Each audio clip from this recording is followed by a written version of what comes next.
மற்றவங்களுக்கு ஒரு பிரச்சனைனா எனக்கு சொல்யூஷன் தான் கொடுக்க தோணுது. ஆனா உனக்கு ஒரு பிரச்சனைனா கூட இருக்க தோணுது. என் கூடவே இருப்பேன்னு இப்பதானே சொன்னேன். சொல்லிட்டாளே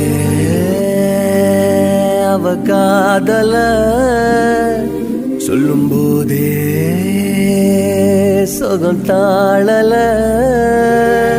இது போல் ஒரு வார்த்தைய யாரிடமும் நெஞ்சு கேட்கல. இனி வேறொரு வார்த்தைய கேட்டிடவும் எண்ணி பார்க்கல.